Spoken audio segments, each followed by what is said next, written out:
प्यारे भक्तों, जय श्री गणेश। ओम नमः शिवाय। आज की यह कथा बहुत ही विशेष और भक्तों के लिए बहुत महत्वपूर्ण है। आज हम जानेंगे कि आखिर भगवान गणेश जी को दुर्वा इतनी प्रिय क्यों मानी जाती है। गणेश जी की पूजा में दुर्वा चढ़ाने का इतना महत्व क्यों बताया गया है और वह कौन सी कथा है जिनके कारण भगवान गणेश को दुर्वा अर्पित करने की परंपरा चली आ रही है। कहा जाता है कि हे भगवान गणेश प्रथम पूज्य हैं। किसी भी शुभ कार्य की शुरुआत भगवान गणेश के नाम से की जाती है, क्योंकि गणपति जी विघ्नों को दूर करने वाले और बुद्धि तथा विवेक प्रदान करने वाले देवता माने जाते हैं।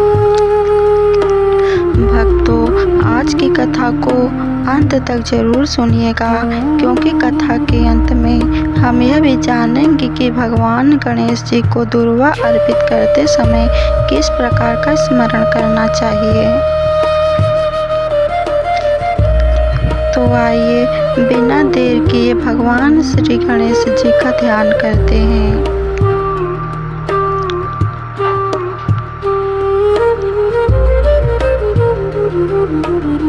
बहुत समय पहले की बात है। देवताओं की सभा में सभी देवता अपने अपने स्थान पर विराजमान थे। भगवान शिव, माता पार्वती और भगवान गणेश का भी स्मरण किया जा रहा था। उसी समय एक ऐसी घटना हुई जिनके कारण तीनों लोकों में हलचल मच गई। कथा के अनुसार एक शक्तिशाली दैत्य ने अपने शक्ति और अहंकार के कारण देवताओं और ऋषि मुनियों को परेशान करना शुरू कर दिया। उसे अपनी शक्तियों पर बहुत घमंड हो गया था। वह सोचने लगा कि अब उसे कोई नहीं रोक सकता। उसके अत्याचार बढ़ते गए। ऋषि मुनि परेशान होने लगे। देवता भी चिंता में पड़ गए। सभी ने भगवान से प्रार्थना की कि संसार को इस संकट से बचाया जाए। उधर कैलाश पर्वत पर माता पार्वती और भगवान शिव विराजमान थे। भगवान गणेश भी वहीं थे। जब गणेश जी को देवताओं की परेशानी का पता चला तो उन्होंने संसार के कल्याण के लिए आगे बढ़ने का निश्चय किया। भगवान गणेश का स्वरूप देखने में अत्यंत शांत था, लेकिन उसके भीतर अपार शक्ति थी। उन्होंने भक्तों और देवताओं की रक्षा के लिए उस संकट का सामना किया। लेकिन कथा में आगे कैसी घटना हुई जिससे गणेश जी के शरीर में बहुत अधिक गर्मी उत्पन्न कर दी। गणेश जी ने संसार को संकट से बचाने के लिए अपनी शक्ति का प्रयोग किया, लेकिन उसके बाद उनका शरीर अत्यंत तपने लगा। देवता चिंतित हो गए। माता पार्वती अपने पुत्र गणेश को देखकर व्याकुल हो उठी। उन्होंने भगवान शिव से कहा, स्वामी, मेरे पुत्र गणेश के शरीर में इतनी अधिक गर्मी क्यों उत्पन्न हो गई है? इसका उपाय क्या है? भगवान शिव ने शांत भाव से कहा कि गणेश जी के शरीर को शीतलता की आवश्यकता है। देवताओं ने अनेक प्रकार के उपाय किए। किसी ने जल अर्पित किया, किसी ने चंदन लगाया, किसी ने मंत्रों का जाप किया, लेकिन गणेश जी के शरीर की गर्मी पूरी तरह शांत नहीं हुई। तभी एक भक्त ने भगवान गणेश के चरणों में दुर्वा अर्पित की। भक्तों, दुर्वा एक साधारण सी घास दिखाई देती है, लेकिन हिंदू पूजा परंपरा में इसे अत्यंत पवित्र माना गया है। जैसे ही भगवान गणेश को दुर्वा अर्पित की गई, उनके शरीर को शीतलता मिलने लगी। धीरे धीरे गणेश जी शांत होने लगे। माता पार्वती ने यह देखकर भगवान गणेश को अपने हृदय से लगा लिया। देवताओं ने भगवान गणेश की स्तुति की। तब भगवान गणेश ने अपने भक्तों से कहा कि जो भक्त श्रद्धा और विश्वास के साथ मुझे दुर्वा अर्पित करेगा, मैं उसकी भक्ति को स्वीकार करूंगा। यहीं से गणेश पूजा में दुर्वा का विशेष महत्व माना जाने लगा। भक्तों, इस कथा का सबसे सुंदर संदेश यही है कि भगवान को दिखावे की नहीं बल्कि सच्ची श्रद्धा की आवश्यकता होती है। कई बार हम सोचते हैं कि भगवान को प्रसन्न करने के लिए बहुत बड़ी बड़ी चीज़ों की आवश्यकता होगी, लेकिन भगवान गणेश की पूजा हमें बताती है कि प्रेम और श्रद्धा से अर्पित की गई छोटी से छोटी वस्तु भी भगवान को प्रिय लगती है।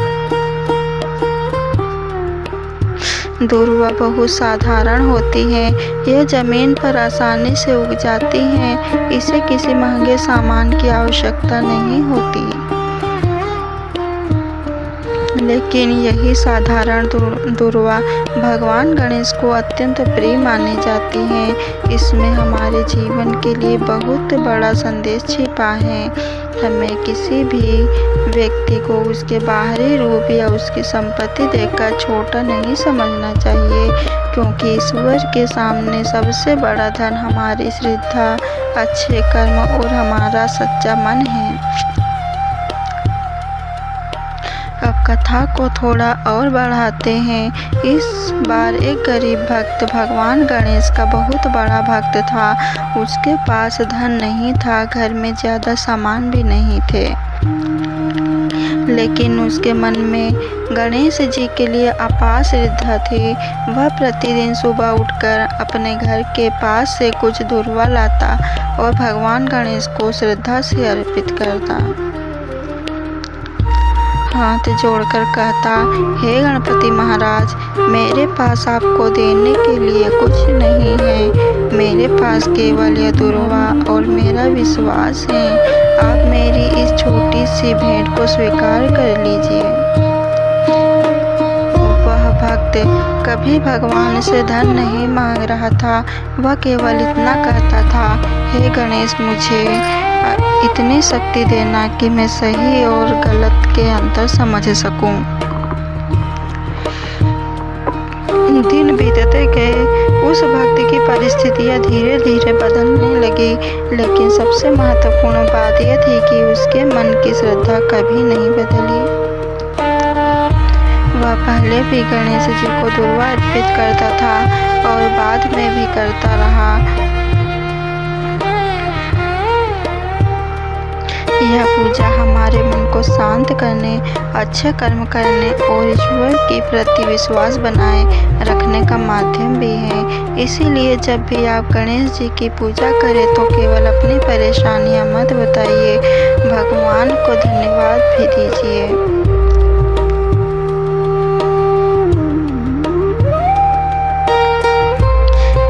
गणेश जी को दुर्वा अर्पित करने की परंपरा के पीछे एक और सुंदर भाव बताया जाता है। दुर्वा बार बार कटने के बाद भी फिर से उग जाती है।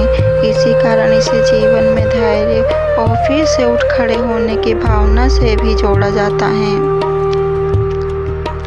हमारे जीवन में भी कठिनाइयाँ आती हैं, कभी व्यापार में परेशानी आती है, कभी घर में तनाव होता है, कभी मेहनत के बाद भी सफलता देर से मिलती है, कभी मनुष्य निराश हो जाता है। लेकिन दुर्वा हमें जैसे यह संदेश देती है कि परिस्थितियाँ चाहे कितनी भी कठिन क्यों ना हो, हमें अपनी आशा नहीं छोड़नी चाहिए।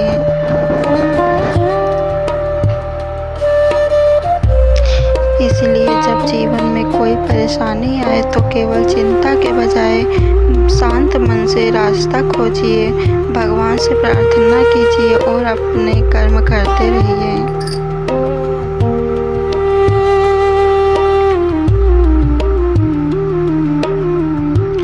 भगवान गणेश की पूजा में सबसे महत्वपूर्ण चीज़ हमारी भावना है। अगर किसी दिन आपके पास पूजा की बहुत सारी सामग्री नहीं है तो निराश मत होइए। स्वच्छ मन से भगवान का स्मरण करना भी बहुत बड़ी बात है। आप भगवान गणेश के सामने दीपक जला सकते हैं, उनका नाम ले सकते हैं और अपनी श्रद्धा से प्रार्थना कर सकते हैं, क्योंकि ईश्वर के लिए सबसे मूल्यवान चीज़ हमारा सच्चा भाव है। अब इस कथा से जुड़े कुछ महत्वपूर्ण संदेश भी समझ लेते हैं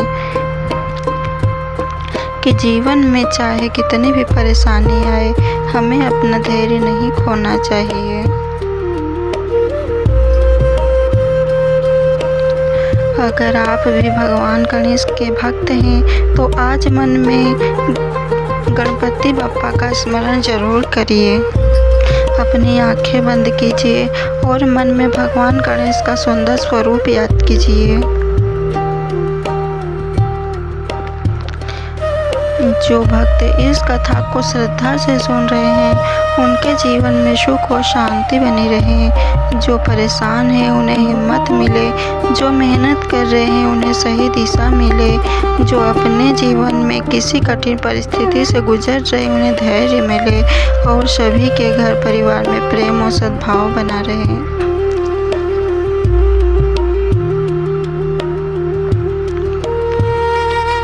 अगर आपको आज की यह कथा अच्छी लगी हो तो वीडियो को लाइक ज़रूर करें। भगवान गणेश जी की ऐसी धार्मिक कथाएं सुनने के लिए चैनल को सब्सक्राइब ज़रूर कीजिए और बेल आइकन ज़रूर दबाइए। आप सभी भक्तों पर गणपति महाराज की कृपा बनी रहे। इसी प्रार्थना के साथ आज की कथा को यहीं विराम देते हैं। बोलिए गणपति बप्पा मोरिया, मंगल मूर्ति मोरिया, हर हर महादेव, जय श्री गणेश।